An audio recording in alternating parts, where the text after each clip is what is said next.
All right. As I've been thinking about this conversation, one quick point on unlocking opportunity. There are few people that I would think of that would be well positioned to answer these types of questions and to really dig into the topic with me. And so I'm so happy that you are able to join us, Kyle. Thank you. Thank you for having me here. It's exciting to join you in this conversation. And with us starting, what I want to do, and I've been doing with all of the people I've been lucky enough to join, is to start with the origin story and really get a sense of who they are and what's bringing their perspective in specific ways to the conversation. So I'd love to start with a very open-ended question. Who is Kyle? Yeah, so I grew up in Philadelphia, and I actually kind of had what I as I look back on my early years, I think I was very fortunate by the fact that I had a lot of people around who believed in me and invested in me, and at the same time, I had a lot of folks who believed in my parents and invested in my parents. My parents were 18 and 19 when I was born, and they were just starting college and went through their undergrad years with a young son there with them, and went through their own sort of journeys of working really hard in and outside of the classroom. I remember stories of my dad who spent time at the Campbell Soup Company over in New Jersey, spent some time in the Marine Corps. My mother started student teaching as soon as she was able to, and much of my time growing up was with my parents really working, beyond the 9 to 5 to just sort of, make opportunities for the family. And luckily we had a network of family members and neighbors who would keep an eye out for me. I spent lots of afternoons and lots of evenings with my grandmothers, and lots of time with high school students and my moms who would come in and would serve as babysitters for me. So there was kind of this community that was very involved, and in hindsight, this is a community where a lot of people believed in me and supported me at different stages. And thinking about the theme of our conversation on creating opportunity or unlocking opportunity, I think that there are lots of folks who helped to unlock opportunities for me over the years, both when I was really, really young, really little, to when I was a high school student, sort of finding my way. Lots of amazing mentors who came along and helped to unlock opportunities. And I think that that's a lot of what I am now trying to do and have tried to do for a number of years, turning around and opening doors for other people, because I feel like that's simply what people have done for me. My current role is I am president of Guilford College, which is a small liberal arts college in Greensboro, North Carolina. It was founded by the Society of Friends, otherwise known as the Quakers, back in the 1830s. And it's an interesting place to be. Guilford is a school that is 54% students of color. And I always like to put a footnote on that because it's a school that didn't desegregate until 1962. So, not too long ago, 62 years ago since we desegregated. And now we have this amazing diversity at the college. And much of what I really love about my role is that I can work on opening doors for lots of different students, many of whom may not have had experiences like those that I've been working on trying to create with some of my colleagues here at Guilford, to get on different career pathways, to open up their learning opportunities, in some cases to travel and see the world. It's just a lot that we've been able to do with them. That's amazing. And dare I say I might be a little bit biased in saying they have the right leader. Thank you. Time. As I think about that, that's a great capture of, okay, this is Kyle, and this is some of the things that are shaping my perspective or your perspective. You talked about your parents in Philadelphia. Is that where your parents are from, born and raised? Where are your people from? Is it That's where they were born and raised. Yeah, my parents my parents actually now live less than a 5-minute drive from where I grew up, and probably less than a 5 to 10 minute drive where they grew up for the most part of their lives. So they've spent much of their lives in one of two zip codes which neighbor each other in the Philadelphia area. In some ways that's a beautiful thing to have, some very clear roots and familiarity with a place, even though people and places change over time. And as you journeyed from Philadelphia to here, were there specific phases or stages that were extremely influential in shaping who you are? Yeah, so I went from Philadelphia at the age of 18 and started what was initially going to be a 4-year stay in Washington, D.C., the George Washington University, where I initially did my undergraduate. And then I went on and did my master's in public administration, and then stayed on and did my doctoral degree. So I spent 11 years in the D.C. area.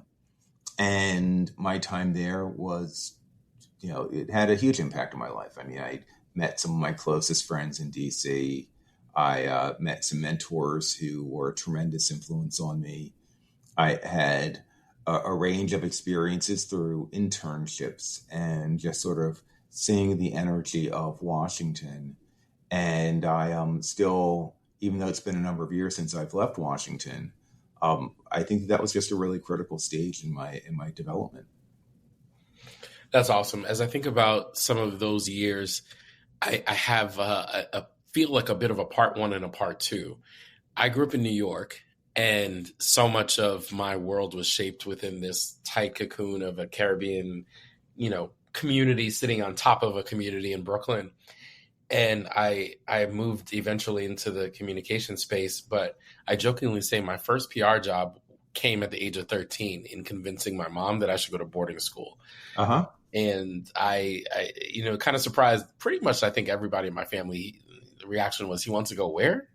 What is this about? And through different things, different reasons, and some reasoning and logic I tried to pull there, I was able to convince her, let's give this thing a shot.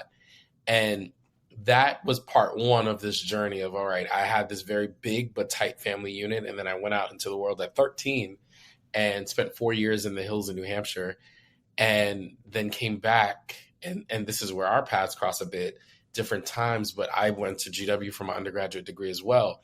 And so when you think about the experiences, it was like between the high school years and the college years, started to really understand who I was and how people could shape my experience, and how I wanted to then take the baton and shape some of the things for myself. And with that, what I realized was that there was an adventurous spirit in me that really gave me energy. I wanted to experience and try new things. And I keep that as much as possible to this day. Are there things that really give you energy? Yeah. So if I could actually, before I answer that question, just reflect a little bit on what you just shared. Sure. I mean, you were talking about sort of your PR role as a 13-year-old convincing your mom to let you go off to boarding school. And I think that says both a lot about you and where you were at 13. But I think it also says a lot about your mom's willingness to take a chance. Yes. And, I know many parents who, if their son or daughter came forward and said, you know what, I'd like to go off to boarding school, I'd like to have a set of experiences that ultimately will open up doors to new opportunities and opportunities very different from what the parents experienced, where there'd be some resistance. I interact with a lot of parents these days who are just, very, very anxious about their kids going off to live on a college campus. Yes. And I think it says a lot for a parent who says, yes, I want my son or daughter to just sort of experience this new set of opportunities. Um, and so that's one piece of it. I think I've been really lucky because I've been able to have a broad range of experiences. I've been able to travel a lot. I've had a number of jobs that have been unique and interesting and have allowed me to feel like I'm making some sort of an impact. And I think those have all been really critical in terms of getting me to where I am today. Even the experiences at one point I would have said were just bad and miserable and I dreaded. Still, I feel like they had a role in making me who I am today. Mm-hmm. And I think that the takeaway for me is it's probably what I love most about my current job. I mean, I get to create experiences for others. I get to find ways that students can go and do things that they might otherwise not have been able to have done. And a lot of that sort of the being able to give back a lot of what I feel like others have given me. But also it's just a lot of fun watching sort of eyes open up when there's something that's totally new, or there's a new discovery, or there's a period of growth that's coming from an experience that's been created. I had a kind of a very personal side of that a few weeks ago. So up until, I guess, almost a year and a half ago, I didn't have any children. I don't have any natural children of my own. I got married back in August a year and a half ago, and as part of the marriage, I also got a stepdaughter. Wow. Who was a teenager. When my wife and I got married, my stepdaughter was 14. She's now 16. And 2 weeks ago, we had a chance to take her out to Los Angeles. It was a sort of belated birthday gift. And she's never been out to LA. And, teenagers like to have sort of their walls up. It's really hard to sometimes get a read on what teenagers are thinking or what they're doing, and they don't always like to show their emotions. So we had a chance to tour around LA. And at one point, there was something that she wanted to see, and she had a chance to see it. And to see her eyes just sort of open up with this level of excitement, it was really fun to watch. And the reason I bring that up is I've had friends of mine who've had newborns and who've had children from very early stages on up. And one of my very good friends a number of years ago said there's really nothing like seeing a toddler experience something for the first time. Yes. And you get to sort of see that anew. You feel like you're seeing again, but through somebody else's eyes. I've not had that, and I'm getting split seconds of it as I see my stepdaughter with her different experiences that come about, and that she's willing to sort of show her excitement to me around. I get to see that with some of my students. I get to see them hop on a plane and experience a place that they've never experienced before, or hear a speaker that they've never heard before, or watch a film that they've never seen before.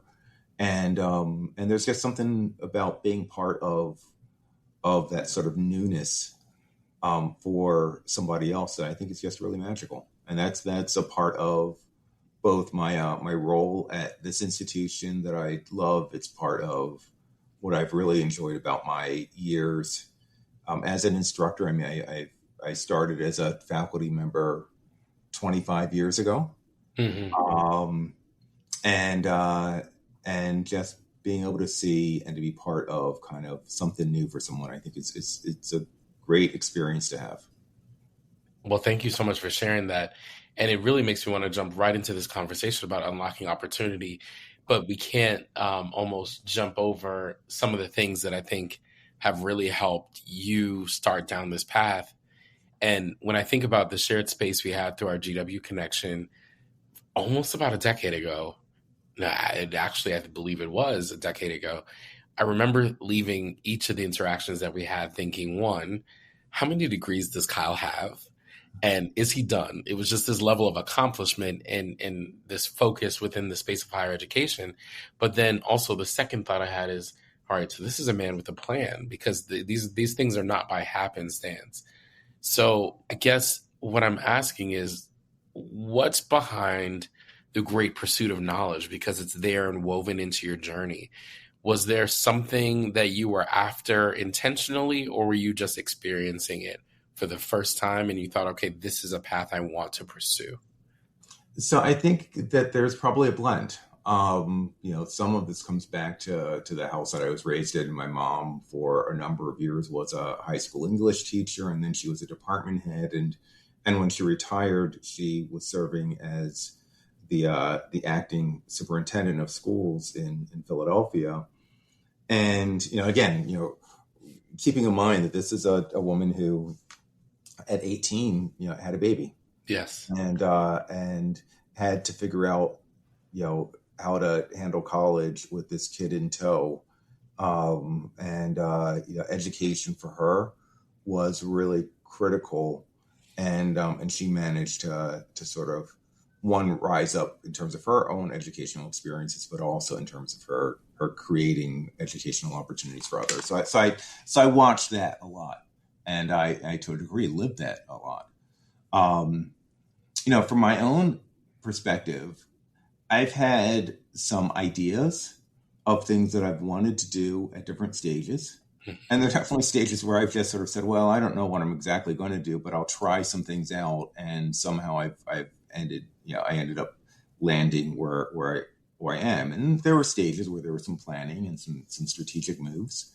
So I guess in terms of degrees and when and that path, I did my undergrad GW with a major in international affairs. And then I went on directly after and did my master's in public administration. I knew that I was kind of interested in something related to public service. When I went and started my undergrad, I was really interested in international development. And by the time I hit grad school, I was getting more interested in issues of domestic urban development. So I did my master's again at GW. And then when I started my master's, I started saying, maybe I will want to get a PhD. Mm. And I decided during I guess at the end of my first year of my master's in public administration, to just apply.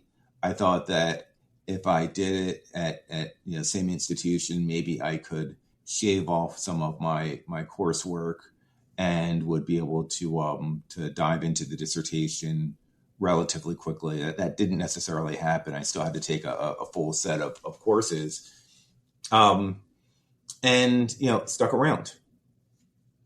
One of the regrets I had at the time was I did not go to other institutions for either my master's or my doctorate, but there were just sort of opportunities that were there, and I wanted to seize them. Yeah. And after that, after finishing up my doctorate, I started to teach. So I began at a school called Grand Valley State in Grand Rapids, Michigan, and taught there for 2 years. And then I went to San Diego State for 3 years and taught there, and then to UT San Antonio. I was at UT San Antonio for about a year. And then I went to Rutgers University, Newark, where I spent 16 years. Around the time that I was getting ready to go up for tenure, I started to get an idea of possibly wanting to, at some point, being a college provost or a president.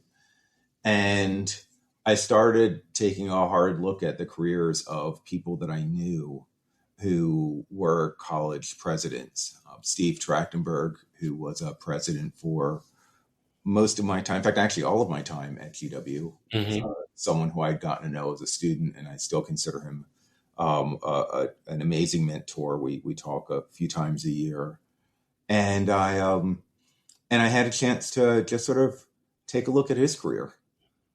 President Trachtenberg has a law degree, and I started to ask questions of, well, what would be the value add of having a law degree for someone who was a president of a college. Right. And I started to see other examples. And I said, you know what? I'm here at Rutgers.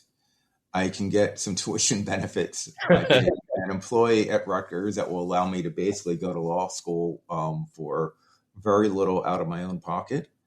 There was a convenience factor. The law school was across the walkway from my office. So I said, well, you know what? Let me go and enroll in the night law program at Rutgers. And I spent 3.5 years where my life was basically a professor by day. And then I would run across the walkway, and 10 minutes later, I'd be a law student in the evening.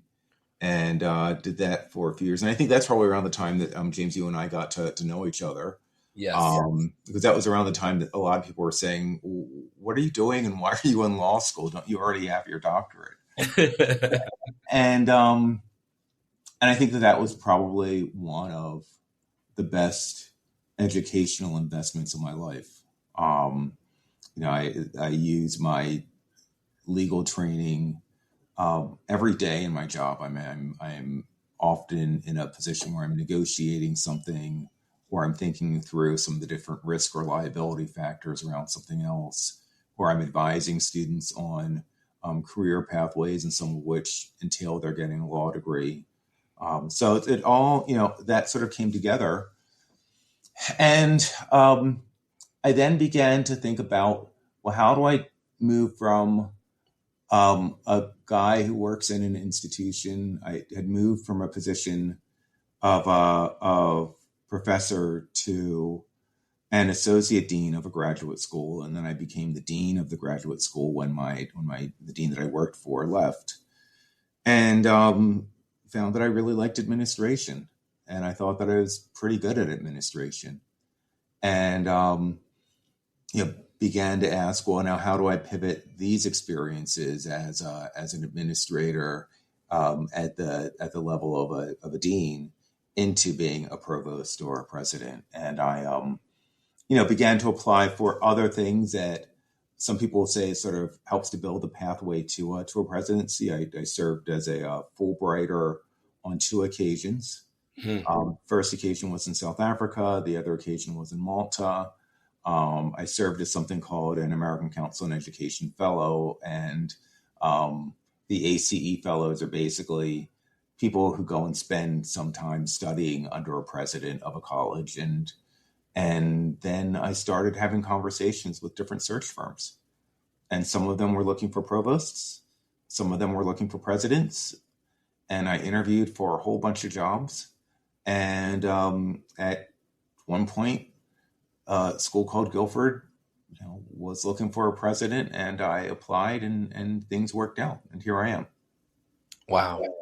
Well, thank you so much for walking me through that journey.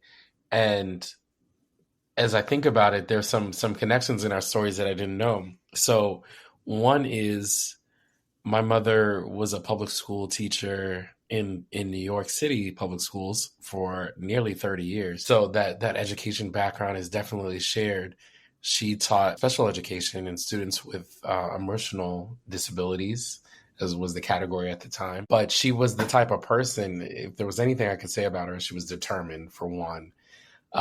She was older than your mother when she had you, but I remember her telling me stories about, starting in occupational therapy, kind of shifting into education as what she really wanted to do, and deciding to go for it. She's the children of immigrants. I'm a first generation American, and I think about my origin story and how it kind of nets out.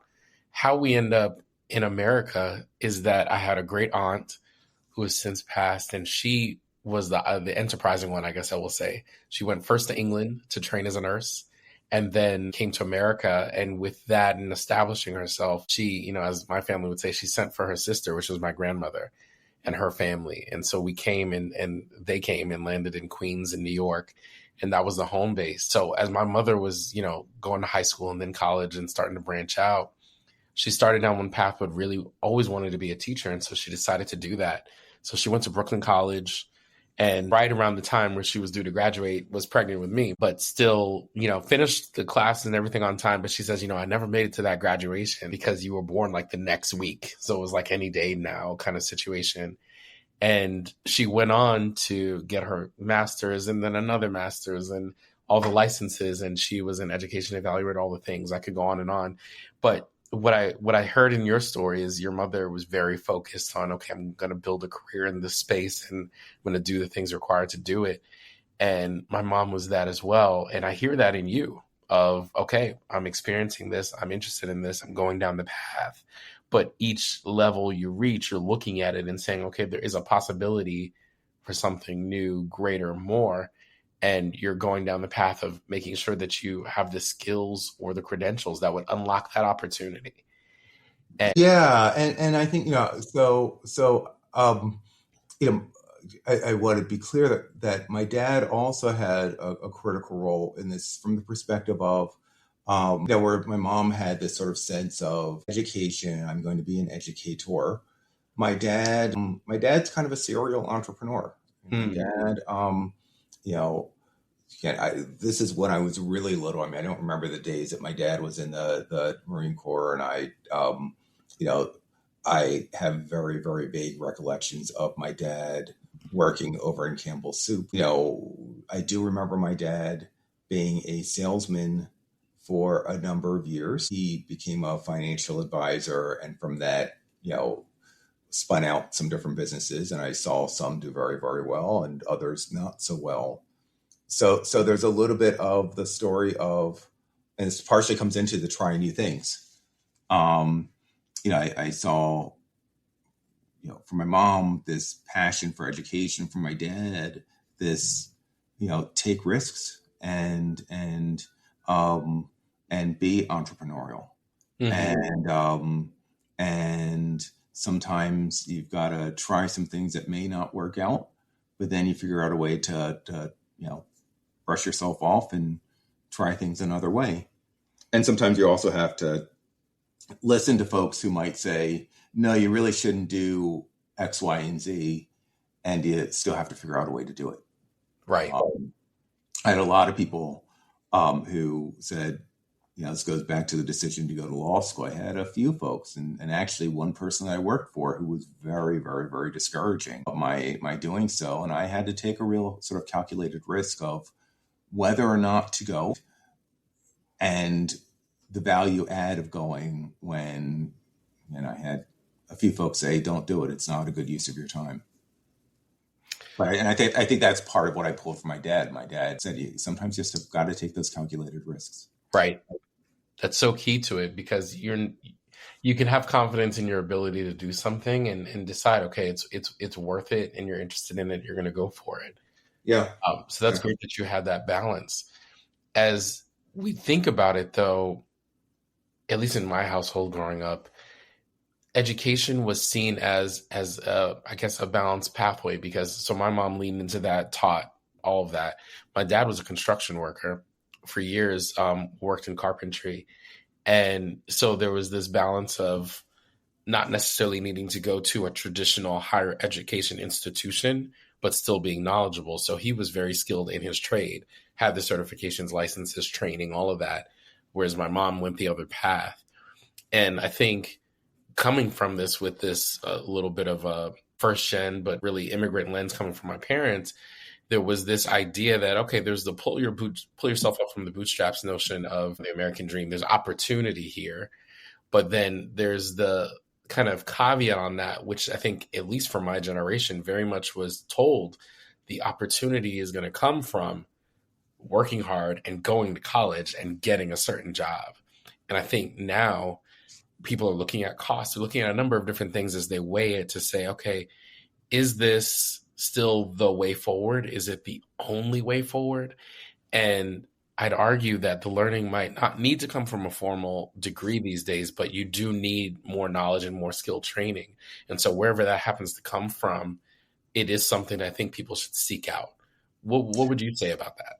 Yeah. So in a way that taps into a conversation that I'm struggling with a bit.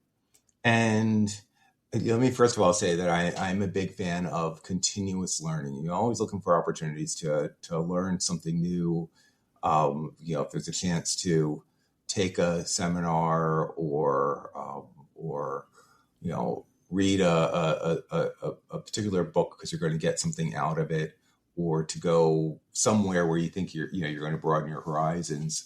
The part of, I guess, a broader narrative that's right now taking place is one where there are people who are sort of questioning the value of a college degree, and there are a number of entrepreneurs who are putting forward the message of, well, such and such a person um, didn't finish college and still became this multimillionaire, so you may not need college. There are actually some really interesting things that I've seen in sort of the public policy space, which I have interpreted as an almost anti-college message. A few weeks ago, on the first day the day that she was actually sworn in as mayor of Philadelphia, the current mayor. Mm. If you look at it from the perspective of wanting to sort of equal out the playing field and wanting to create economic opportunities, that's one argument where I can say, all right, let's remove some barriers. The signaling that I worry about is I think that there's also a signal that says college is not that important or as important as perhaps we may have once thought it was. And I worry about people hearing that message. Mm-hmm. And part of the question I often ask is for folks who are out there saying, well, you don't need a college degree anymore, particularly those who are from middle class, upper middle class, or out and out wealthy communities who are saying you don't necessarily need a college degree anymore. Are they giving that message to their kids? Are they saying, yeah, whoever their child is, I don't think you necessarily need to go to college. And I think more often than not, we probably would hear just the opposite when it came to their children. I also think that there's something that those of us working in higher ed need to hear in those messages. And I think that the thing that we need to hear in higher ed is we need to do some things better. Maybe some of our courses and some of our fields of study aren't as relevant, and maybe we need to recalibrate some of them. Maybe, in fact, there's certainly some things that we need to do around the cost of higher education, because when you do get into questions of, well, how much debt will I fall under in getting a degree, then you do get into sort of an awkward position of, we don't want people to absorb any more debt than they have to. Right. So it's kind of a complicated, series of issues, but I as a college president, and I know that I enter into this conversation with a degree of bias, I think that in the aggregate, more people with college degrees is a good thing. I tend to think so as well, because there's just a perspective that you get. And I guess, as children of educators, but then also people who've experienced it firsthand, I do believe in the full rounded experience that you can have and the transformational just perspective that you get as you're learning about yourself as you learn on a campus. To me, there's something really interesting about that. And even in the online space, as you share certain learning engagement opportunities with folks, there's a change that happens there when the focus is on learning for a specific purpose. So I hope that everybody who has the opportunity to do that continues to do so. But I do want to dig into one area where you talked about certain initiatives that were having the potential to level out the playing field. And I wanted to see if you'd be open to talking a little bit about Guilford Dialogues. Yeah. If you can share a bit about what the dialogues are and the impetus for the series, we can ground our discussion in that. Most certainly. So the dialogues, they're sort of a pet project of mine. I When I first started at Guilford College, actually when I was interviewing for my role, I came to campus. It was my first time on campus, and I walked around and I said, "This is a really beautiful place." So, for any of your listeners who've not been to Guilford, I would invite them to come to campus. We have a lot of old brick buildings. We're on 350 acres in North Carolina. We have a really fascinating history because Guilford is a school that was founded by the Society of Friends, also known as the Quakers. Back in the 1800s, there was a lot of very strong abolitionist activity in this part of North Carolina. Mm-hmm. And much of what was the sort of North Carolina anchor of the Underground Railroad was founded here. So, there were folks who were seeking their freedom that hid in the Guilford Woods, some woods that we have on our campus. And there's just an amazing history of Guilford College.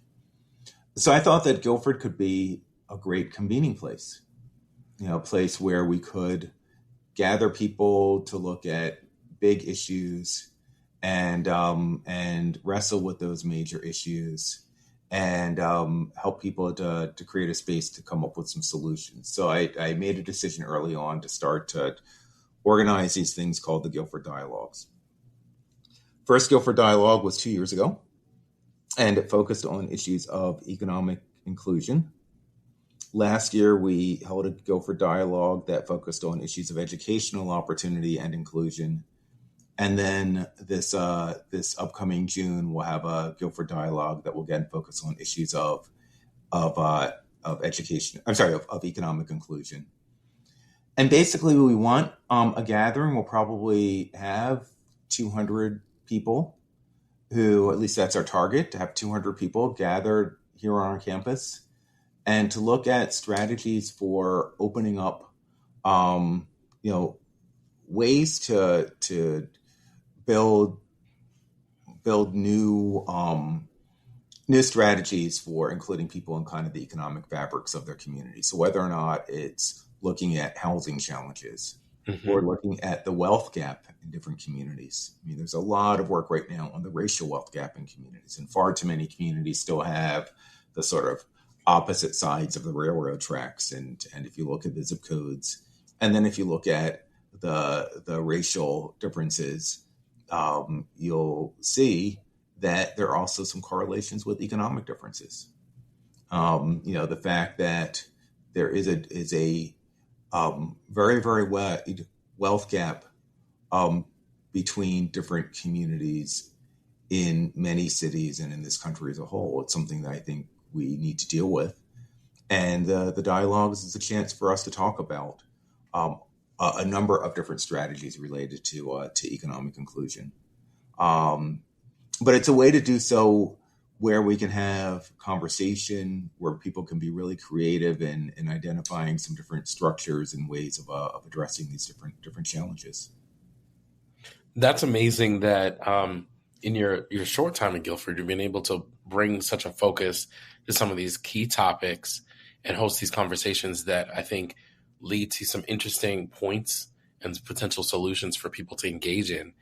I'm curious, from the first round of the dialogues that were had, are there any solutions or any interesting ideas that have come out of that kind of point in the direction of economic inclusion, thinking about some of the things about, different states and leadership in different regions, thinking about removing the requirement for a college degree in order to level the playing field in some areas?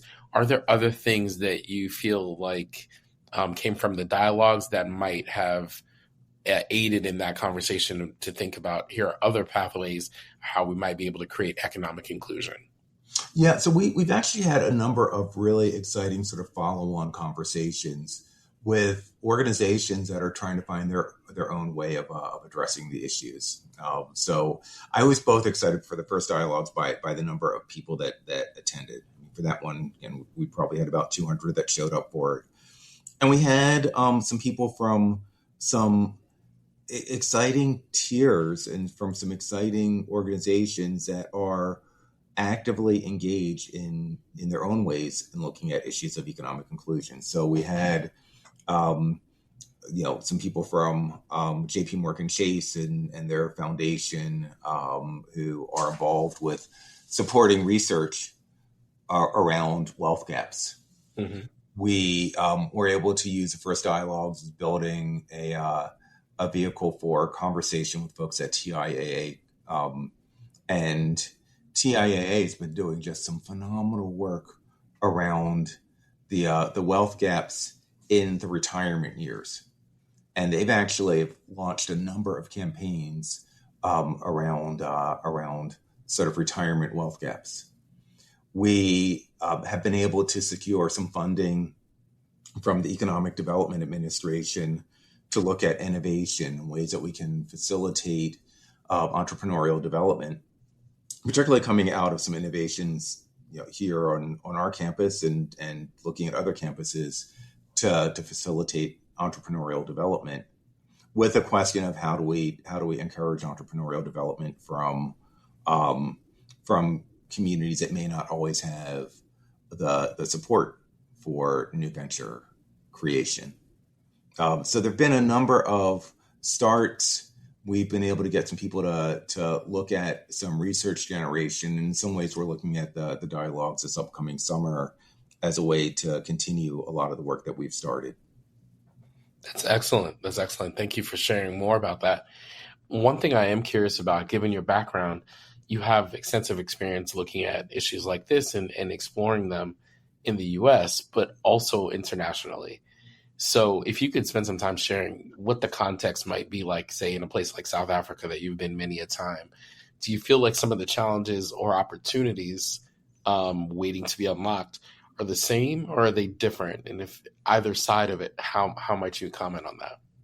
Yeah, so I should probably start off with a little bit of my background in relation to South Africa. I was a junior high school student and a high school student in the 1980s, and I watched from afar a lot of efforts, actually afar and very close to him. I was involved as a high school student in some anti-apartheid work, and remember being in college and watching Mandela come out of prison. I was in my residence halls as a sophomore when he came out of prison, and I remember sitting and watching that on TV with my roommates. So South Africa has for a long time been a place of real fascination for me. And now, gosh, I guess it's been 22 years. In the summer of 2002, I had an opportunity to go to Cape Town for a conference and fell in love with Cape Town. I met some really wonderful people. The geography there is amazing. I got to learn a lot about the apartheid history and interact with a lot of people who were involved with a lot of the freedom movements in South Africa. But I also noticed some of the wealth disparities. Mm-hmm. And this isn't the case as much now as it was then, but because I think the government has done a good job of hiding some of the poverty that's there. But back in 2002, a drive from the Cape Town airport to center city Cape Town would have you going very close to a lot of the really poorest of the sort of townships that were in the Western Cape at the time. And then you would 5 minutes later drive by just these really beautiful homes where the wealth divide was just very, very clear. And the fact that it was a 5-minute drive was something that was pretty shocking. Mm-hmm. I later had a friend of mine, a colleague, say, well, in many communities in the U.S., you can drive 5 minutes and you can see the wealth disparities. They're just not as extreme as you'll find in many parts of South Africa. And I think from those early visits, that sort of triggered some questions for me around the wealth divides and what can we do about some of the different wealth divides. And for now the past 22 years, I've gone back quite a bit. First on some research, and then I took some delegations of people over. And then at one point, I spent some time on a Fulbright looking at entrepreneurial development, and then just building relations between institutions here and institutions there. So that's been a lot of the work that I've been involved with. And I'm just interested in finding ways that, through whatever mechanisms that I can make a difference. And I know that any difference that I'm going to make is going to be a drop in the bucket in terms of sort of things that need to occur. But if I can play a part in that, and if others can play a part in helping to address some of the economic disparities there, that's just a very big interest of mine. Other work that I've done internationally, I've spent a lot of time looking at refugee issues. I spent several months on a Fulbright in Malta back in 2016. Back in 2015 and 2016, Malta was almost seen as kind of ground zero for a lot of the refugee movement that was happening in the central Mediterranean. And there were a lot of questions of how might this small country that was suddenly receiving scores, of refugees, hundreds of refugees in some cases, who were landing on its shores, how was this country going to handle the integration of refugees into its economic fabric and its political and its civic fabric, and spent a lot of time looking at that, and then did further work looking at issues of refugee integration, and I actually sort of a high point in some of the work that I've been doing in higher ed is I've been able to engage in some conversations related to refugee higher education access. How do we create pipelines for refugee students to get their degrees? All of this is so amazing to hear, and it just underscores, I think, maybe it's a place and stage that you're in, but it sounds like you've been in it for quite some time, to think through your journey, the opportunities you were trying to unlock for yourself along the way, but also a very wide-eyed awareness of your ability to unlock opportunities for others, both through what you could physically do, but also what you could help others do. And lastly, what you could enable from your seat. So this has been so inspiring, and I just want to acknowledge and thank you for what you've done already, because I know you inspire so many people through the work that you do. But I wanted to just open it up and see, as we round out the conversation, if you could leave us with one quick point on unlocking opportunity at the individual level, what would it be? Yeah, I think that it has to be a team effort. I mean, I think that there's a lot that you can do for yourself, right? You can go to school, you can take the classes, you can, take a particular job or not. But I really do think that I've had the real benefit of having just some great mentors and some people who may have pulled me to the side and have given some advice, or maybe have told me about a certain opportunity, and I tried to listen. And on the flip side, there's a role that I feel like I have in doing that for others, and I think that's really the key.